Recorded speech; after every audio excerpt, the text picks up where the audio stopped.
بل فعلہ کبیرہم ھذا، تو ابراہیم علیہ السلام نے کہا کہ بلکہ کیا ہے اس کام کو ان کے اس بڑے نے یہ کام کیا ہے، فاسألوہم، تو ان سے پوچھ لو، ان کانوا ینطقون، اگر وہ بولتے ہیں۔ تم ان کو مشکل کشا مانتے ہو، سننے اور بولنے والا، سمجھنے والا مانتے ہو، تو ان سے پوچھ لو کہ ان کا یہ حشر نشر کس نے کیا ہے، یہ جواب دے دیں گے، بتا دیں گے، جو مجرم کا پتہ چل جائے گا۔ فرجعوا الی انفسہم، تو جب یہ بات سنی تو وہ لوٹے اپنے نفسوں کی طرف، یعنی دل میں انہوں نے سوچا کہ یار یہ بات جو کہہ رہا ہے یہ بڑی گہری بات ہے۔ فقالوا انکم انتم الظالمون، انہوں نے کہا تم ہی ہو ظالم۔ تو انہوں نے دل کے اندر جب یہ سوچا تو ظاہر ہے کہ یہ جو ایک جج اللہ تعالیٰ نے ضمیر کی شکل میں رکھا ہے، جو جوڑا تو ہوگا کہ ہاں یار یہ تو بولتے ہی نہیں ہیں، تو ہم ان کو جو ہے نا اتنے اختیارات کا مالک سمجھتے ہیں۔ بہرحال انہوں نے یہ اعتراف کیا کہ انکم انتم الظالمون، کہ تم ہی الظالم۔ یا تو یہ ہے کہ ممکن ہے کہ کسی نے یہ اعتراف کیا ہو کہ ہمیں ان کو معبود نہیں بنانا چاہیے تھا، لیکن یہ بھی اس کا مفہوم بنتا ہے کہ انہوں نے کہا تم ہی ظالم، یعنی ان کے لیے، ان کی حفاظت کے لیے بندوبست نہیں کر کے کہ یار ظلم کیا تم نے اپنے معبودوں کے لیے، تم نے کوئی سیکورٹی گارڈ، کوئی یعنی سیکورٹی کے انتظامات نہیں کیے یہاں پر، تو یہ تم ہی ہو ظالم۔ ثم نکسوا علی رؤوسہم، پھر وہ الٹا دیے گئے اپنے سروں کے بل، یعنی شرمندہ ہوتے ہوئے انہوں نے اپنے سروں کو جھکا لیا۔ لقد علمت ما هؤلاء ينطقون، اور آہستہ آواز میں انہوں نے یہ جواب دیا کہ ابراہیم تم کہتے ہو کہ ان سے پوچھ لو، تو جانتا ہی ہے کہ یہ بولتے نہیں ہیں۔ تو ابراہیم علیہ السلام یہی تو ان کے منہ سے نکلوانا چاہتے تھے کہ وہ یہ اعتراف کریں کہ یہ بولتے نہیں ہیں، چنانچہ ان کو پھر دعوت دینے کا موقع مل گیا۔ کتنی ہمت اور جرت کی بات ہے یار کہ ایک بندہ جو ہے نا اس نے اتنا بڑا کام کیا ہے کہ کسی بھی قوم کے جو سب سے یعنی معزز ہستی ہیں ان پر ہاتھ ڈالا ہے اور کوئی ڈر اور خوف نہیں ہے۔ قال افتعبدون من دون اللہ، انہوں نے کہا کیا تم عبادت کرتے ہو اللہ کو چھوڑ کر ماں ایسی ہستیوں کی، لا ينفعکم شیئا ولا یضرکم، جو نہ تمہیں کچھ بھی، شیئا شیء پر یعنی تنوین ہے، یعنی کچھ بھی وہ تمہارے لیے نفع کے مالک نہیں، ولا یضرکم، اور نہ تمہارے نقصان پر مالک ہیں۔ اگر عبادت کرو نہ تمہیں نفع دے سکتے ہیں، اگر ان کی عبادت نہ کرو، کوتاہی کرو، نہ تمہیں نقصان پہنچا سکتے ہیں۔ تو ان کے پاس تو نفع نقصان کا اختیار ہے ہی نہیں، اگر ہوتا تو سب سے پہلے وہ اپنا نفع سوچتے، اپنا فائدہ سوچتے، انہوں نے تو اپنا دفاع نہیں کیا، اپنے آپ کو نقصان سے نہیں بچا سکے۔ اف لکم، تمہارے لیے افسوس ہے، ولما تعبدون من دون اللہ، اور اس کے لیے جو تم اللہ کے کو چھوڑ کر جن کی عبادت کرتے ہو۔ اف کا جو لفظ ہے اصل میں ہر بری سمجھی جانے والی، گندی سمجھی جانے والی چیز کو کہتے ہیں۔ یہی وجہ ہے کہ اف کا لفظ میل کچیل کو، گندگی کو، ناخنوں کے اندر جو میل ہوتی ہے نا اس کو بھی اف کہتے ہیں عربی زبان کے لغت کے اعتبار سے۔ اسی طرح ناخن جو کاٹتے ہیں، ناخنوں کے جو تراشے ہوتے ہیں اس کے لیے بھی اف کا لفظ استعمال ہوتا ہے۔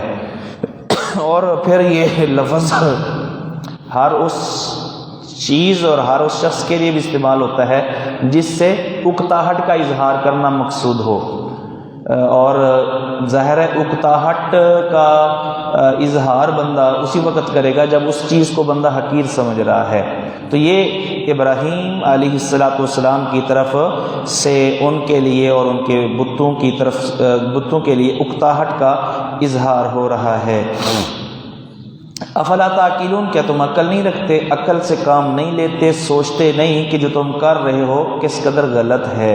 قالوا حرقوه وانصروا آلہتکم، انہوں نے کہا اس کو جلا دو اور اپنے الہوں کی مدد کرو، الہوں کی مدد کرو۔ اللہ اکبر، اپنی زبان سے اقرار گویا کہ الہوں کو مدد کی ضرورت ہے، لیکن یہ کبھی بھی ثابت نہیں ہو سکا کہ الہوں نے ان کی مدد کی ہو۔ جو ان کے کام ہوتے ہیں وہ اللہ کرتا ہے، لیکن یہ بدبخت نسبت ان کی طرف کر دیتے ہیں۔ وَانْصُرُوا آلِهَتَكُمْ، اور اپنے الہوں کی مدد کرو، ان کنتم فاعلین، اگر تم ہو کچھ کرنے والے۔ اپنے الہوں کے لیے اگر کچھ کرنا ہے تو پھر کوئی قدم اٹھاؤ اور جلا دو، اس کو بھیانک سزا دو۔ قلنا، جب انہوں نے آگ کے اندر پھینکا، قصہ مختصر، آگ جلائی اور بڑی جناب والا بہت لمبا چوڑا الاؤ، اور کہا جاتا ہے کہ اس آگ کے لیے جو ایندھن جمع کیا گیا، اس قدر اس کے لیے اہتمام کیا گیا کہ لوگ باقاعدہ ذوق شوق کے ساتھ ایندھن جو ہے وہ جمع کرا کے، یعنی حکومت کے پاس جمع کرواتے تھے، اور اگر کسی نے نظر مانی ہوتی تو وہ نظر یہی مانتا تھا کہ اگر میرا یہ کام ہو گیا تو میں اتنے من جو ہے ابراہیم کو جلانے کے لیے لکڑیاں مہیا کروں گا۔ تو وہ اس قدر انہوں نے اہتمام کیا، اور اتنی تیز آگ کہا جاتا ہے کہ اس آگ کے علاوہ آسمانوں کو چھوتے تھے، اگر اوپر سے کوئی پرندہ بھی گزرتا تھا تو وہ پرندہ جو ہے نا وہ یعنی جل کر بھن جاتا تھا اس آگ کی شدت حرارت کی وجہ سے۔ اور جب انہوں نے ابراہیم علیہ السلام کو پھینکنا چاہا تو اب پریشانی لائق ہوئی کہ اب اتنی تیز آگ کے اندر پھینکے کیسے، تو انہوں نے ایک مشین منجنیق ایجاد کی، تو اس کے ساتھ جو ہے انہوں نے ابراہیم علیہ السلام کو پھینکا۔ واللہ عالم بالصواب، یہ تفسیری باتیں ہیں، پتہ نہیں کیا حقیقت ہے جی۔ قلنا یا نار کونی بردا وسلاما، لیکن یہ بات ضرور ہے کہ یہ آگ کوئی معمولی آگ نہیں ہوگی، کیونکہ ان کی نظر میں سب سے بڑے مجرم، اشتہاری مجرم کو انہوں نے یہ سزا دینی تھی، تو آگ تو بہت بڑی ہوگی، اس میں تو کوئی شک نہیں ہے۔ قلنا یا نار کونی بردا وسلاما علی ابراہیم، ہم نے کہا اے آگ ہو جا بردن، کونی، کانا جو ہے یہ سارا کے معنی میں بھی استعمال ہوتا ہے، کانا تین طرح سے استعمال ہوتا ہے نا، سارا کے معنی میں، اور دوسرا کانا تاما ہوتا ہے، کانا ناقصہ ہوتا ہے، کانا زیادہ ہوتا ہے جی۔ قلنا یا نار کونی بردن و سلاما علی ابراہیم، اے آگ ہو جا بردن، ٹھنڈی، و سلام، اور سلامتی والی، علی ابراہیم، ابراہیم پر۔ بردن کے ساتھ سلامن بھی کہا، کیونکہ ٹھنڈی ہو سکتا ہے ابراہیم کو ٹھنڈ لگ جائے ہیں، تو ساتھ سلامن کا، سلامتی والی، جس میں نہ حرارت ہو اور نہ اتنی برودت ہو کہ ابراہیم السلام کو اذیت اور تکلیف ہو جی۔ تو یہ آگ جلاتی ہے، آگ کا کام کیا ہے؟ جلانا، لیکن آگ کے اندر یہ تاثیر کس نے پیدا کی ہے؟ اللہ نے۔ تو جس آگ کے اندر تاثیر اللہ نے پیدا کی ہے، تو اسی اللہ نے اس آگ کو حکم دے دیا کہ تیرے اندر جو تیرا کام ہے، تیری ڈیوٹی ہے، آج کچھ لمحے کے لیے وہ موقوف ہے، تو نے یہ جلانے والا کام نہیں کرنا۔ یہاں سے معلوم ہوا کہ اسباب کے اندر جو تاثیر ہے وہ اللہ کی طرف سے ہے، اذن الہی سے ہے۔ اسباب کے اندر جو تاثیر ہے وہ اذن الہی سے ہے، یعنی آگ اگر جلاتی ہے، آگ جلانے کا سبب بنتی ہے تو تب بنتی ہے جب اللہ کی طرف سے اذن ہوتا ہے، ورنہ اگر اللہ چاہے تو جو یعنی اسباب ہیں وہ اسباب یعنی اپنا کام نہیں کرتے۔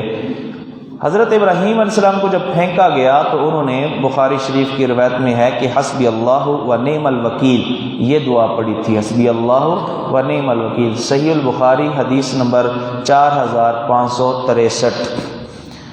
اللہ اکبر۔ اچھا، اگر آج کوئی آگ جلا کے اس میں سے گزرتا ہے، یا آگ کا انگارہ اپنے ہاتھ میں پکڑ لیتا ہے اور دعویٰ کرتا ہے میں بہت پہنچی ہوئی سرکار ہوں، تو پھر کیا ہم مان لیں گے کہ وہ پہنچی ہوئی سرکار ہے؟ نہیں، ہو سکتا ہے وہ شعبدہ بازی ہو۔ بعض کیمیکل ایسے ہوتے ہیں کہ اگر وہ ہاتھ پر مان لیے جائیں تو آگ بھی پکڑیں، انگارہ بھی پکڑیں تو وہ جلاتے نہیں ہیں۔ اسی طرح بعض کو کیمیکل ایسے ہیں، منہ میں ڈالیں آپ، پھینکیں، ہوا پھینکیں، پھونک ماریں تو جس چیز پر ماریں گے اس میں آگ لگ جائے گی۔ ہو سکتا ہے وہ شعبدہ بازی دکھا رہا ہو، اگر اس کا عمل، کریکٹر، کردار مشرکانہ ہے، غلیظانہ ہے، غلط ہے، تو ہم کبھی بھی اس کو پہنچی ہوئی سرکار، اللہ کا ولی ماننے کے لیے تیار نہیں ہوں گے۔ یہ شعبدہ بازی ہے۔ اگر حقیقت میں بھی ایسا کر رہا ہے، ہم یہی کہیں گے یہ اللہ کی طرف سے استدراج ہے، اللہ کی طرف سے کیا ہے؟ اس کی رسی ڈھیلی کر دی گئی ہے۔ جس طرح اللہ دجال کو کچھ اختیارات دے دے گا، ہو سکتا ہے کہ اس مشرک کو بھی اللہ کی طرف سے کچھ مہلت ملی ہو، ہم پھر بھی اس کو ماننے کے لیے تیار نہیں ہوں گے، کیونکہ ہمارا ایمان شریعت پر ہے، ہمارا ایمان ان شعبدہ بازوں پر نہیں ہے۔ وَأَرَادُوا بِهِ كَيْدًا، اور انہوں نے ارادہ کیا ابراہیم کے ساتھ چال کا، ایک پروگرام، ایک تدبیر کی انہوں نے ابراہیم کے خلاف۔ فَجَعَلْنَاهُمُ الْأَخْسَرِينَ، لیکن ہم نے انہی کو بنا دیا سب سے زیادہ خسارہ پانے والا۔ بیچاروں کا ٹائم بھی ضائع ہوا اور مال بھی ضائع ہوا، یہ جتنا جو ہے نا انہوں نے ایندھن جمع کیا سب کچھ ضائع چلا گیا، تو خسارہ پانے والے وہی ہوئے، ابراہیم تو کامیاب اور سرخرو ہوئے۔ وَنَجَّيْنَاهُ، اور ہم نے ان کو بھی نجات دی، وَلُوطًا، اور لوط علیہ السلام کو بھی إِلَى الْأَرْضِ، اس زمین کی طرف، الَّتِي بَارَكْنَا فِيهَا لِلْعَالَمِينَ، جس میں ہم نے برکتیں رکھی ہیں جہان والوں کے لیے۔ لوط علیہ السلام یہ ابراہیم علیہ السلام کے بھتیجے تھے، ابن اخی تھے، ان کے بھتیجے تھے۔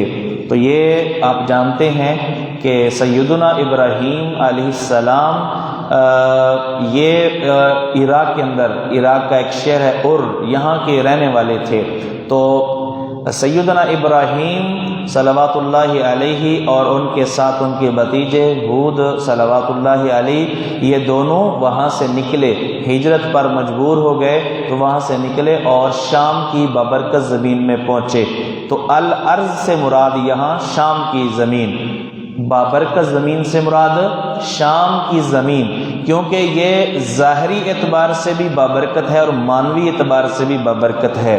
یہاں پر یعنی یہاں کی جو زمین ہے وہ مختلف قسم کی بہترین فصلیں اگانے والی ہے، اور معنوی اس لیے بابرکت ہے کہ یہاں پر اللہ تعالیٰ کے بہت سارے انبیاء آئے ہیں، تو ان انبیاء کے آنے کی وجہ سے یہاں پر اللہ تعالیٰ کی برکتوں کا ظہور ہوا ہے۔ جی، وَوَهَبْنَا لَهُ إِسْحَاقَ وَيَعْقُوبَ نَافِلَةً، ہجرت کرنے کے بعد، قصہ مختصر، یہ ایک لمبی سٹوری ہے، ہم نے ان کو بعد میں عطا کیا بیٹا اسحاق و یعقوب اور پوتا یعقوب، نافلتاً مزید، زائد۔ نفل فرض کے علاوہ جو زائد آپ عبادت کرتے ہیں وہ نفل ہوتی ہے۔ مراد یہ ہے کہ ابراہیم علیہ السلام نے تو بیٹا مانگا تھا اللہ تعالیٰ سے، ہم نے پوتا بھی دے دیا ساتھ، یہ چیز زائد تھی۔ پوتا گویا کہ پوتا اللہ کی طرف سے عطا کیا جانا یہ زائد تھا، اس لیے فرمایا نافلتاً۔ نافلتاً کیوں فرمایا؟ اس لیے کہ ابراہیم نے صرف بیٹا مانگا تھا، تو ہم نے بیٹے کے ساتھ پوتا بھی عطا فرمایا۔ وَكُلًّا جَعَلْنَا صَالِحِينَ، اور ہر ایک کو، ابراہیم کو، لوط کو، اسحاق کو، یعقوب کو، سب کو ہم نے صالح بنایا، کامل ترین صالح لوگوں میں سے ہم نے بنایا۔ وَجَعَلْنَاهُمْ أَئِمَّةً، اور ہم نے ان کو بنایا امام، یہاں نبی مراد ہے، يَهْدُونَ بِأَمْرِنَا، جو ہمارے حکم سے لوگوں کی رہنمائی کرتے تھے۔ وَأَوْحَيْنَا إِلَيْهِمْ فِعْلَ الْخَيْرَاتِ، اور ہم نے ان کی طرف وحی کی نیک کام کرنے کی، ہم نے ان کی طرف وحی کی کہ نیک کام کرو۔ خیرات سے مراد وہ عادتیں، وہ خصلتیں جو وحی سے ثابت ہیں، جو شریعت کے مطابق ہیں۔ تو فعل الخیرات میں ساری عبادتیں آ گئیں، لیکن بعد میں دو چیزوں کو الگ ذکر کیا، وَإِقَامَ الصَّلَاةِ وَإِيتَاءَ الزَّكَاةِ، اور اسی طرح ہم نے ان کی طرف وحی کی کس چیز کی؟ نماز پڑھنے کی اور زکوٰۃ ادا کرنے کی۔ تو فعل الخیرات میں تو صلاۃ اور زکوٰۃ بھی شامل تھے، تو مزید خصوصیت بیان کرنے کے لیے، جس طرح کہ میں نے کل مثال دی تھی الصلاۃ الوسطیٰ کی، تو مزید خصوصیت بیان کرنے کے لیے اللہ نے فرمایا خصوصاً نماز کی اقامت اور ایتاء الزکوٰۃ، ان کی جو ہے نا ہم نے ان کی طرف وحی کی اور ان کا حکم دیا ادائیگی کا۔ وَكَانُوا لَنَا عَابِدِينَ، اور وہ سب تھے ہماری عبادت کرنے والے۔ وَلُوطًا، اور لوط علیہ السلام کا بھی آپ تذکرہ کیجئے۔ آتیناہ حکم و علم، جن کو ہم نے عطا کی تھی حکمت اور علم، حکم اور علم۔ حکم سے مراد حکمت، سمجھداری، اور علم یعنی شریعت کا علم ہم نے ان کو عطا فرمایا۔ جی حکمن قوت فیصلہ بھی مراد ہو سکتا ہے۔ لوط علیہ السلام جس قوم کی طرف، جس بستی کی طرف نبی بنا کر بھیجے گئے تھے تو وہ صدوم بستی تھی، صدوم بستی تھی۔ وہاں ان کو جو ہے نا ایک ایسی قوم کی طرف نبی بنا کر بھیجا گیا جو قوم دیگر جرائم کے ساتھ ساتھ وہ بدکاری، مرد کے ساتھ مرد کا جو بدکاری کرنا ہے اس عظیم گھناؤنے گندے جرم کے اندر مبتلا تھی۔ وَنَجَّيْنَاهُ مِنَ الْقَرْيَةِ الَّتِي كَانَتْ تَعْمَلُ الْخَبَائِثَ، اور ہم نے ان کو نجات دی اس بستی سے، الَّتِي كَانَتْ تَعْمَلُ الْخَبَائِث جو بستی تھی برے کام کرتی تھی، گندے کام کرتی تھی۔ بستی سے مراد بستی والے، وَاسْأَلِ الْقَرْيَةَ یعنی اہل القریہ، تو بستی والے، اس بستی والے انتہائی گندے کام کرتے۔ تو مرد کا مرد سے اپنی خواہش پوری کرنا قرآن کی روح سے انتہائی گندا کام ہے، انتہائی گھناؤنا کام ہے۔ یہ تو مرد کا عورت سے زنا کرنے سے بھی برا ہے، یہ کام مرد کا عورت سے زنا کرنے سے بھی برا کام ہے کہ مرد اپنے خواہش وہ مرد سے پوری کرے، کیونکہ اس گندے انسان نے تو فطرت کو ہی چینج کر دیا ہے۔ ایک فطرت اللہ تعالیٰ نے انسان کے لیے رکھی ہے تو اس کو بھی اس نے تبدیل کر دیا ہے۔ تو انتہائی گھناؤنا اور گندا بیہودہ کام ہے، اور ایسا کام جو اللہ کے غضب کو دعوت دیتا ہے۔ اس پر اللہ تعالیٰ کی طرف سے اس شخص کے چہرے پر بھی نحوست اور یعنی ایسی اللہ تعالیٰ آثار رکھ دیتا ہے کہ وہ انسان یعنی اس کے آپ خوشی کے اثرات نہیں دیکھیں گے۔ ایسا جو بندہ اس طرح کے کاموں میں مصروف ہو تو چہرے سے ہی یہ نظر آ جاتا ہے کہ یہ بندہ جو ہے وہ کس طرح کے غلط کاموں میں مصروف ہے۔ انہم کانوا قوم سوء، تھے وہ بری قوم، فاسقین نافرمان قوم۔ وادخلناہ فی رحمتنا، اور ہم نے ان کو داخل کیا اپنی رحمت میں، یعنی ہم نے ان کو اپنی رحمت میں داخل کرتے ہوئے جب قوم پر عذاب آیا تو ہم نے ان کو بچا لیا۔ انہ من الصالحین، بے شک تھے وہ صالحین میں سے۔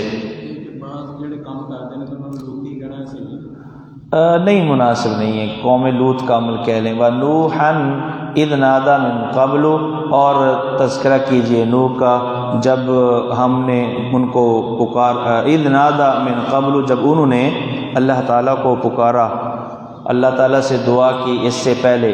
فَاسْتَجَبْنَا لَهُ، یعنی ابراہیم اور لوط سے پہلے، کیونکہ نوح علیہ السلام یہ ابراہیم سے بھی پہلے گزرے ہیں، تو انہوں نے اللہ تعالیٰ سے دعا کی، 950 سال تبلیغ کی۔ آخر کار جب اللہ کی طرف سے یہ اشارے ہو گئے کہ اب جن لوگوں نے ایمان لانا تھا وہ ایمان لے آئے ہیں، اب کوئی ایمان نہیں لائے گا، تو اس وقت انہوں نے دعا کی، رب لا تذر علی الارض من الکافرین دیارا، اللہ سب کو ملیا میٹ کر دے، ایک گھر بھی باقی نہ رہے۔ جی تو پھر اللہ تعالیٰ نے ان کی دعا قبول کی۔ فاستجبنا لہ، تو ہم نے ان کی دعا قبول کی۔ فنجیناہ، ہم نے ان کو بھی نجات دی، واہلہ، اور ان کے گھر والوں کو بھی نجات دی۔ تو بیوی کے علاوہ ایک بیوی اور ایک بیٹے کے علاوہ اہلہ میں ان کی بیوی اور ان کا بیٹا جو کافر تھا وہ شامل نہیں ہے، باقی گھر والے اور ساتھی بھی اس میں شامل ہیں۔ جی تو ان کو ہم نے نجات دی من الکرب العظیم، بڑے غم سے۔ ونصرناہ من القوم، اور ہم نے ان کی مدد کی اس قوم سے، ہم نے ان کی مدد کی یعنی ہم نے ان کی خاطر انتقام لیا اس قوم سے، الذین کذبوا بآیاتنا کے بارے میں، اذ نفشت فیہ، جب اس میں چر گئی تھیں، غنم القوم، قوم کی بکریاں، وَكُنَّا لِحُكْمِهِمْ شَاهِدِينَ، اور تھے ہم ان کے فیصلے کے لیے شاہد حاضر۔ جی وداود و سلیمان، داود علیہ السلام یہ حضرت یعقوب کی نسل سے تھے۔ یعقوب صلوات اللہ علیہ اور داود صلوات اللہ علیہ کے درمیان تقریباً کو 10 واسطے ہیں، اور یہ وہ تھے جو پہلے ایک سپاہی تھے، فوجی تھے، جنہوں نے جالوت کو شکست دی تھی۔ تو بعد میں اللہ تعالیٰ نے ان کو نبی بھی بنایا اور ساتھ بادشاہ بھی بنایا، نبی بھی بنایا اور بادشاہ بھی بنایا۔ اور رب تعالیٰ نے ان کو بہت ساری خصوصیات عطا فرمائی تھیں۔ چنانچہ ابو ہریرہ رضی اللہ تعالی عنہ کی حدیث ہے صحیح البخاری میں کہ رسول اللہ صلی اللہ علیہ وسلم نے فرمایا کہ داؤد علیہ السلام پر زبور کا پڑھنا اللہ کی طرف سے اتنا آسان کر دیا گیا تھا کہ وہ جانور پر زین کسنے کا حکم دیتے، اور جانور کو اس پر جو بیٹھنے کے لیے جو ہے نا وہ جو گدا وغیرہ رکھتے ہیں اور باقی جو اس کو لگام وغیرہ باندھتے ہیں، اس کام کے مکمل ہونے سے پہلے وہ پوری زبور پڑھ لیتے تھے۔ اللہ نے ان کی زبان پر اتنی آسان اور پڑھتے بھی انتہائی سریلی آواز میں، اور ان کے ساتھ پہاڑ اور پرندے بھی اللہ کی تسبیح بیان کرتے تھے۔ جی، اور ایک صحابی کو آپ نے فرمایا تھا نا کہ یہ تو مزمار دیا گیا ہے من مزامیر داود، تو حضرت داود علیہ السلام کی بڑی پیاری زبان تھی، بہت وہ خوبصورت پڑھتے تھے، اور ان کے بارے میں رسول اللہ صلی اللہ علیہ وسلم نے ارشاد فرمایا کہ وہ اپنی ہاتھوں کی کمائی سے کھاتے تھے۔ اللہ نے ان کے ہاتھ پر لوہا نرم کر دیا تھا، وہ لوہے کے ذریعے سے جنگ کے اندر پہنا جانے والا لباس جس کو زرہ بولتے ہیں وہ تیار کرتے تھے، جیسا کہ آگے تذکرہ آئے گا۔ وداود و سلیمان، اور داود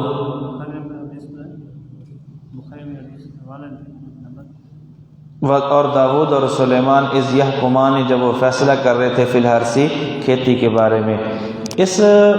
یہ جو جس واقعے کی طرف اشارہ ہے کتاب الانبیاء میں، جس واقعے کی طرف یہ اشارہ ہے، تو یہ واقعہ کسی مرفوع حدیث میں تو نہیں ہے، لیکن بعض صحابہ اور تابعین سے منقول ہے۔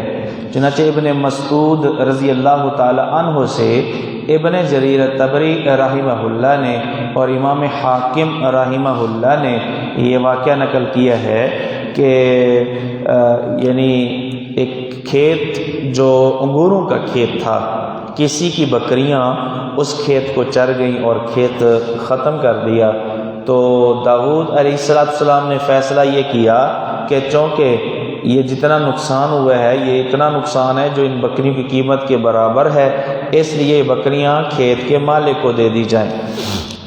لیکن سلیمان علیہ السلام کو یعنی ان کے سامنے ایک اور فیصلہ تھا، انہوں نے کہا نہیں، اس کی بجائے یہ فیصلہ زیادہ بہتر ہے کہ یہ بکریاں کھیت کے مالک کو دی جائیں، لیکن پرماننٹ نہیں، پکی نہیں، بلکہ اس وقت تک جب تک یہ آدمی بکریوں کا مالک اس کھیت کی دیکھ بھال نہیں کرتا اور اسی طرح دوبارہ وہ کھیت نہیں ہو جاتا جس طرح پہلے تھا، اس وقت تک ان بکریوں سے فائدہ کھیتی کا مالک اٹھائے گا، اور یہ فیصلہ زیادہ بہتر تھا۔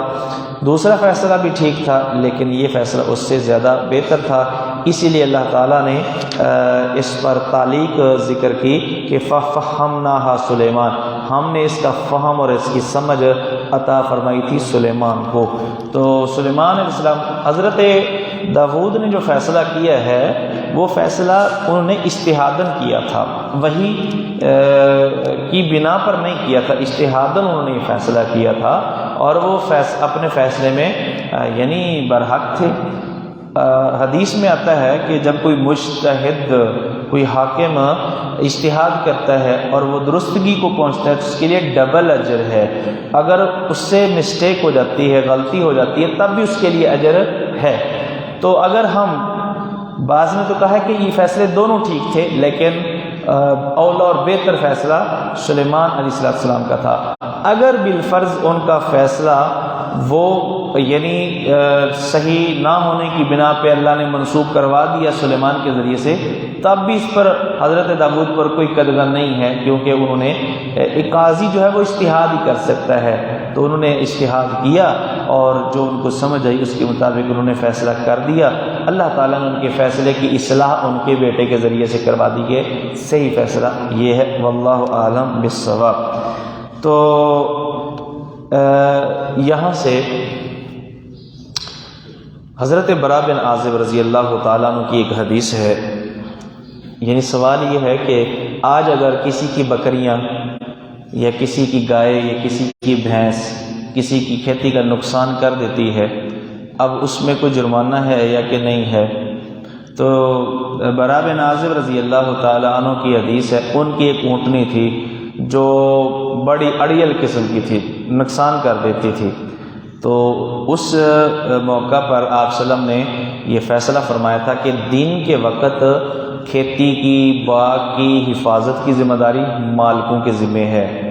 ہاں رات کے وقت اگر کسی کے جانور نقصان کر دیتے ہیں کسی کا، تو پھر اس صورت میں اس کی چٹی دینی پڑے گی، اس صورت میں اس کا تاوان دینا پڑے گا۔ اور دن کے وقت بھی اگر جان بوجھ کے چھوڑے ہیں جانور، تب بھی ظاہر ہے کہ یہ تو آمدن اس نے ایسا کیا ہے، یعنی بعض اوقات چرواہا ساتھ ہوتا ہے لیکن وہ جان بوجھ کے کسی کی کھیتی کے قریب لے جاتا ہے کہ یہ چر لے، اور اگر مالک آواز دے بھائی یہ کیا کر رہے ہو، تو وہ کہتا ہے جی میں بس روک رہا ہوں تو مجھے پتہ نہیں چلا تو ایسا ہو گیا، تو یہ صحیح نہیں ہے، اس طرح نہیں کرنا چاہیے۔ البتہ اگر جانور جاتے جاتے کسی کو ٹانگ مار دیتا ہے، زخمی کر دیتا ہے، تو اس صورت میں الاجماع جرحھا جبار، تو مالک پر کوئی قدغن نہیں ہے۔ اگر جانور کسی کو زخمی کر دیتا ہے تو وہ تو جانور ہے، تو اگر آگے سے گزرنے والا تو انسان ہے نا، تو انسان کو اپنا دفاع خود کرنا چاہیے، تو جانور کو تو یہ سمجھ نہیں ہے، تو اس لیے یعنی اپنا دفاع جو ہے وہ خود کرنا چاہیے۔ سلیمان علیہ السلام کے بارے میں اللہ نے فرمایا فَفَحَّمْنَاهَا سلیمان، ہم نے فیصلہ سمجھا دیا سلیمان کو۔ ان کے بارے میں ایک واقعہ بخاری اور مسلم دونوں میں ہے کہ دو عورتیں آئیں، کسی جنگل میں تھیں، دونوں کے پاس بیٹے تھے، ایک کا بیٹا بھیڑیا لے گیا۔ اب وہ چیخنے لگی، معاملہ خراب ہو گیا، اس نے کہا یہ میرا بیٹا ہے، اس نے کہا یہ میرا بیٹا ہے جو موجود ہے، تو انہوں نے آپس میں جھگڑا کیا، اختلاف کیا۔ داؤد علیہ السلام کے پاس یہ فیصلہ بھی داؤد علیہ السلام کے پاس لے جایا گیا، تو داؤد علیہ السلام نے یہ فیصلہ کیا، یعنی یوں کہہ لے کہ وہ جو بڑی تھی نا، بڑی اس کا بیٹا بھیڑیا لے گیا تھا، لیکن ڈرامے بازی وہ بڑی زیادہ کر رہی تھی، تو ظاہری صورتحال کو دیکھ کے داؤد علیہ السلام نے اس کے حق میں فیصلہ کر دیا۔ لیکن جب سلیمان علیہ السلام کے سامنے یہ بات رکھی گئی، انہوں نے کہا کہ یہ بیٹا اس طرح کرتے ہیں، آدھا آدھا کر دیتے ہیں، آدھا بڑی کو دے دیتے ہیں، آدھا چھوٹی کو۔ انہوں نے کہا کہ کوئی چھری لائی جائے، تو جب یہ بات انہوں نے کہی تو چھوٹی رونے لگ گئی کہ اللہ کا واسطہ آپ اس کو دے دیں، لیکن اس کو جو ہے نا آپ ذبح نہ کریں، اس کے دو ٹکڑے نہ کریں۔ تو حضرت سلیمان سمجھ گئے کہ جس کو تکلیف ہو رہی ہے نا وہی حقیقی ماں ہے، کیونکہ وہ ماں جو حقیقی ماں ہے وہ اپنے بچے کو تکلیف میں نہیں دے سکتی۔ تو اس نے یہ سوچا ہوگا کہ اگر اس کو دے دیا جائے، چلیں میرا بیٹا، میری آنکھوں کی ٹھنڈک، میری دل جان زندہ تو رہے گا نا، اگر اس کو چیر دیا گیا تو وہ تو زندہ ہی نہیں رہے گا۔ اچھا، سلیمان علیہ السلام ذبح نہیں کرنا چاہتے تھے لیکن حقیقت اگلوانا چاہتے تھے۔ یہاں سے امام نسائی رحمہ اللہ نے مسئلہ خاص کیا ہے، ایک بندہ قاضی ایک کام کرنا نہیں چاہتا لیکن مجرم سے بات اگلوانے کے لیے کہہ دے کہ میں تمہارے لیے بندوبست کر رہا ہوں کہ تمہیں یہ سزا ملنے والی ہے، میں نے آرڈر جاری کر دیے ہیں، اس طرح کی کوئی بات کہہ کے جو وہ کرنا نہیں چاہتا کسی مجرم سے بات اگلوا سکتا ہے۔ ایسی بات بندہ کہہ سکتا ہے جو وہ کرنا نہیں چاہتا۔ اچھا، یہاں پر یہ واقعہ نقل کر کے گویا کہ یہ سبق دیا گیا کہ ہو سکتا ہے بعض معاملات کے اندر بیٹا باپ سے زیادہ سمجھدار ہو، ایسا ہو سکتا ہے کہ قوت فیصلہ کرنا بعض معاملات کے اندر بیٹے کی رائے باپ سے زیادہ وزنی ہو، اور ساتھ اشارے کنائے میں کفار عرب کو بھی یہ میسج دیا کہ تمہارا ایک بیٹا محمد صلی اللہ علیہ وسلم اگر اللہ نے اس کو سمجھ دی ہے اور وہ تمہارے سامنے دعوت حق رکھتا ہے تو صرف اس بنیاد پر کہ ہماری ایک بڑی مجلس ہے، لوگ ہمارے پاس فیصلہ لے کے آتے ہیں، ہم لوگوں کے فیصلے کرتے ہیں، ہم بڑے سمجھدار ہیں، بڑے دانا ہیں، یہ آ گیا جی یتیم بچہ جو آج ہمیں غلط کہتا ہے۔ تو ایسا ہو سکتا ہے کہ ایک آدمی جو سمجھدار ہو اس کی بجائے دوسرے بندے کا جو اس سے چھوٹا ہے اس کا فیصلہ صحیح ہو، تو ان کو گویا کہ تنبیہ کی گئی کہ اس معاملے میں اللہ کے جو نبی ہیں وہ حق پر ہیں۔ وَكُلًّا آتَيْنَا حُكْمًا وَعِلْمًا، یہ مطلب نہیں کہ داؤد علیہ السلام کو قوت فیصلہ عطا نہیں ہوئی تھی، نہیں، ان کو بھی اللہ تعالیٰ نے قوت فیصلہ عطا فرمائی تھی. ہر ایک کو ہم نے عطا کی حکماً قوت فیصلہ، وعلماً اور علم شریعت. وَسَخَّرْنَا مَعَ دَاوُودَ الْجِبَالَ، اور ہم نے مسخر کیے داؤد کے ساتھ پہاڑوں کو، یُسَبِّحْنَا جو تسبیح بیان کرتے تھے، وَالطَّیرَ اور پرندے، یا واو بمعنی ما یعنی پرندوں کے ساتھ، تو وہ پرندوں کے ساتھ تسبیح بیان کرتے اور پہاڑ بھی ان کے ساتھ تسبیح بیان کرتے تھے. جی اللہ اکبر. بعض مفسرین نے جو معجزات کے انکاری ہیں انہوں نے یہ کہا کہ پہاڑ کا تسبیح بیان کرنے کا مطلب یہ ہے کہ جب اونچی آواز میں حضرت داؤد تسبیح کرتے تھے پہاڑوں میں، تو وہ جب آپ یعنی کسی ایسی جگہ پہ بولے نا تو پھر وہ جواب آتا ہے، جو آپ بول رہے ہوتے ہیں نا وہی جواب پلٹتا ہے. تو یہ جو ہے نا یعنی ری ایکشن مراد ہے، ورنہ پہاڑ نہیں تسبیح بیان کرتے تھے. بھلا مردہ بھی کوئی تسبیح بیان کر سکتا ہے؟ اللہ کے بندو بدبختو، اللہ تعالیٰ نے جب یہ کہہ دیا ہے کہ پرندے اور پہاڑ تسبیح بیان کرتے تھے، یہ اللہ تعالیٰ نے حضرت داؤد کا کمال ذکر کیا ہے.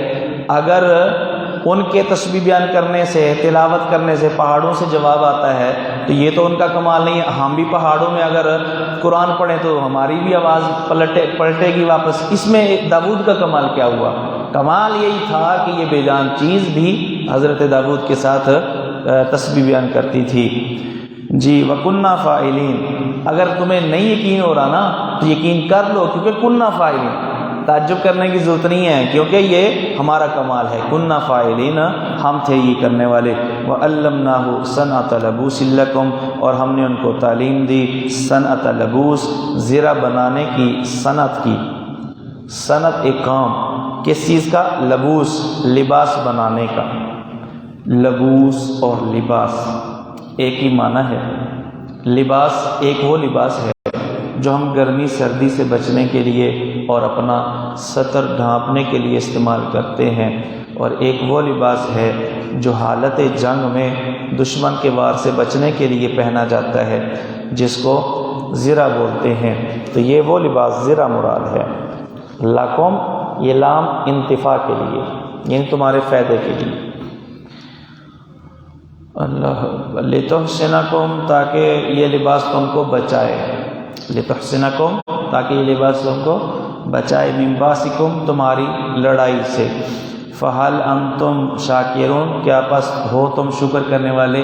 دیکھو یہ قیامت تک کے لوگوں کے لیے یہ یعنی حالت جنگ میں تحفظ، دشمن کے وار سے تحفظ کی ایک صورت اللہ تعالیٰ نے حضرت داؤد کے ذریعے سے لوگوں کو سمجھائی. تو اس پر یہ بھی اللہ کی ایک نعمت ہے، تو اس پر شکر ادا کرنا چاہیے. تو کیا تم شکر ادا کرتے ہو اس نعمت پر؟ وَلِ سُلَيْمَانَ، یعنی وَسَخَّرْنَا لِسُلَيْمَانَ، اور ہم نے مسخر کیا سلیمان کے لیے الرِّیحَ، ہوا کو، عاصفۃ، جو تیز چلنے والی تھی، تجری بِأَمْرِهِ إِلَى الْأَرْضِ، جو چلتی تھی ان کے حکم سے اس زمین کی طرف، الَّتِي بَارَكْنَا فِيهَا، جس میں ہم نے برکتیں رکھیں، وَكُنَّا بِكُلِّ شَيْءٍ عَالِمِينَ، اور تھے ہم ہر چیز کو جاننے والے. یہاں پر ہے کہ وہ ہوا تیز تھی. کتنی تیز تھی اس کا ذکر دوسرے مقام پہ سورہ سبا وغیرہ میں ہے کہ اتنی تیز کہ چند گھنٹوں میں مہینوں کا سفر کر جاتی تھی. اور ایک اور جگہ پہ اللہ تعالیٰ نے فرمایا کہ رخاؤن، یہ ہوا جو تھی نرم تھی. یہ ہوا کیا تھی؟ نرم تھی. اب سوال یہ ہے کہ جو تیز ہوتی ہے وہ تو نرم تو نہیں ہوتی. تو اس کا جواب یہ ہے کہ وہ ہوا تیز ہونے کے باوجود اتنی نرم تھی. حالانکہ تیز ہوا چلے تو وہ نقصان ہی کرتی ہے، وہ تو درختوں کو کھیر دیتی ہے، لیکن وہ ہوا تیز ہونے کی بجائے طوفان کی شکل میں نہیں تھی، بلکہ بالکل جو ہے نا وہ نرمی سے چلتی تھی. تیز چلتی تھی لیکن نرمی سے چلتی تھی، جس سے حضرت سلیمان اور ان کے جو ساتھی ہوتے تھے ان کو کوئی جھٹکا وغیرہ محسوس نہیں ہوتا تھا.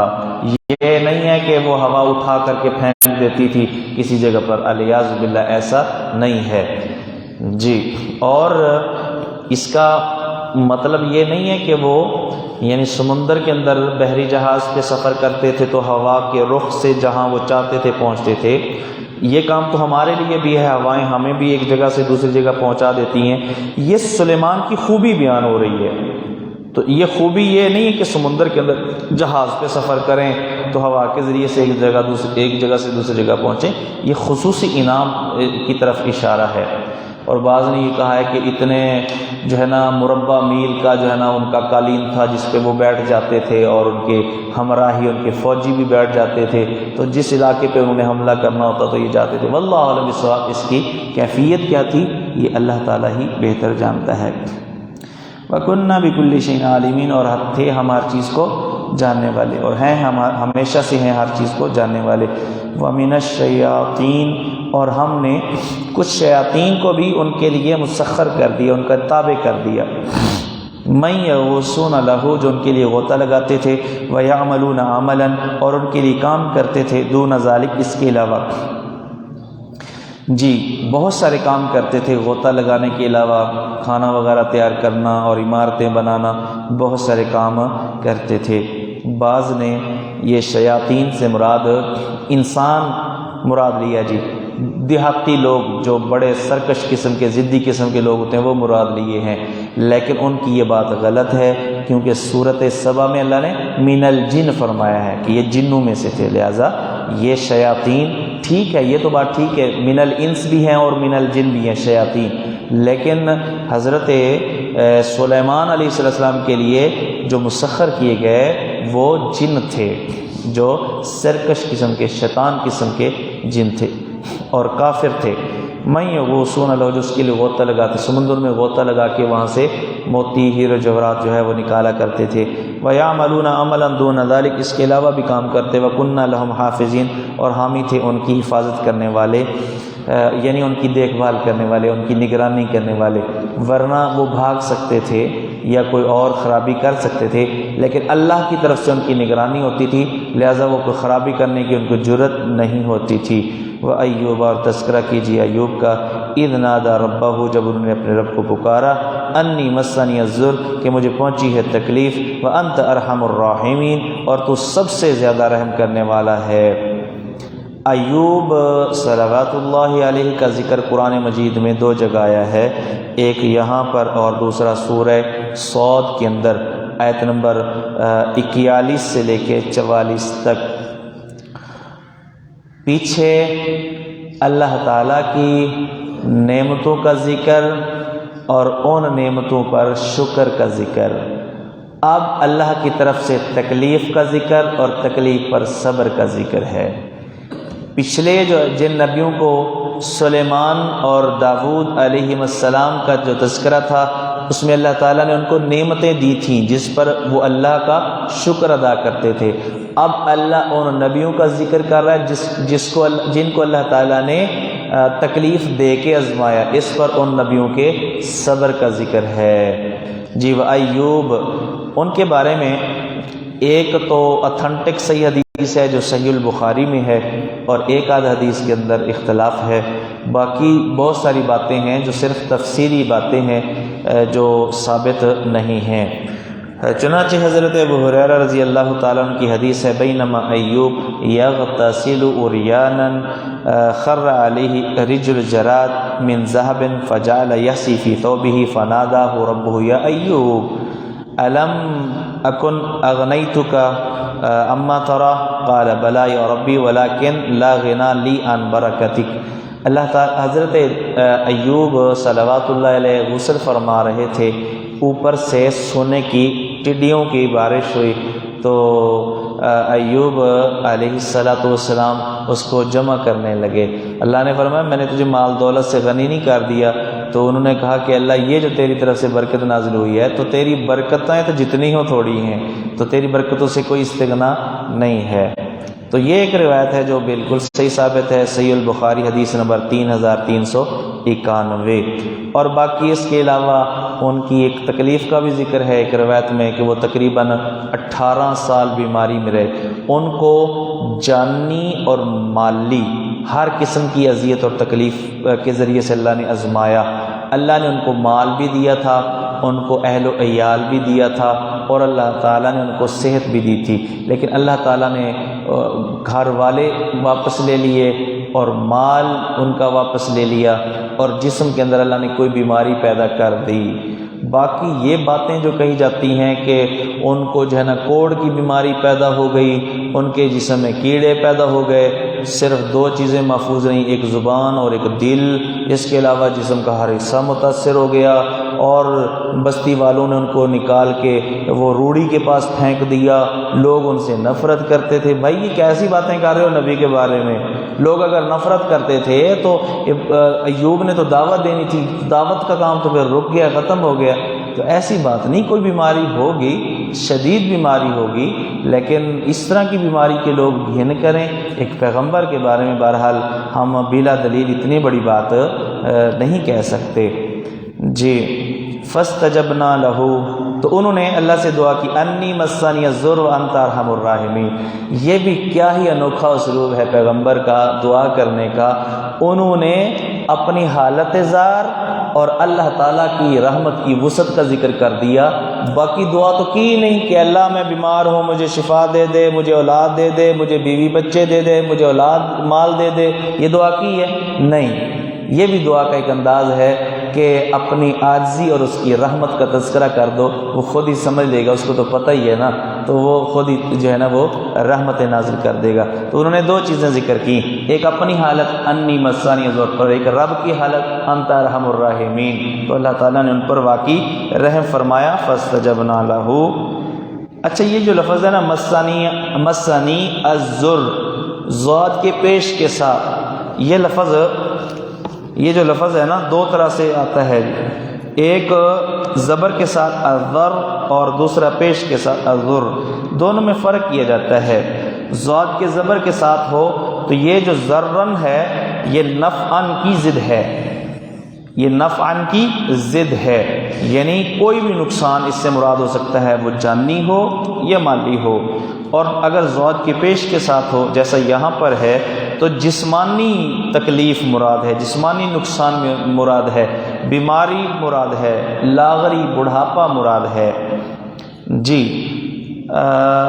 ایک دعا ان کی سورہ صاد میں بھی نقل کی گئی ہے، انی مسنی شیطان، یہ جو ہے نا وہاں پر انشاءاللہ ہم پڑھیں گے۔ فاستجبنا لہو، تو ہم نے ان کی دعا قبول کی، فکشفنا، تو ہم نے ہٹا دی، ما وہ تکلیف، بھی جو ان کو لاحق ہوئی تھی، ما مبینہ، من ذر، من جو ہے بیان، تو ما یہ من ذرن کا معنی ہم نے ما میں کر دیا۔ جی تو فکشفنا ما، ہم نے وہ تکلیف دور کر دی، بھی جو تکلیف ان کو تھی، وآتیناہ اہلہ ومثلہم معہم، اور ہم نے ان کو اہل خانہ اور ان کی مثل ان کے ساتھ، اور جو عبادت کرنے والے ہوتے ہیں وہی عقل والے ہوتے ہیں، جو عبادت کرنے والے نہیں وہ جتنے مرضی اپنے آپ کو سائنسدان جو مرضی سمجھیں، جتنے مرضی اپنے آپ کو وہ ذہین فتین سمجھیں، حقیقت میں وہ عقل والے نہیں ہیں۔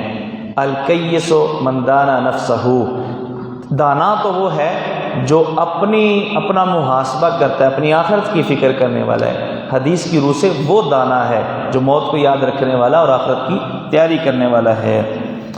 جی و اسماعیل و ادریس و ذوالکفل، اور تذکرہ کیجئے اسماعیل کا اور ادریس کا اور ذوالکفل کا۔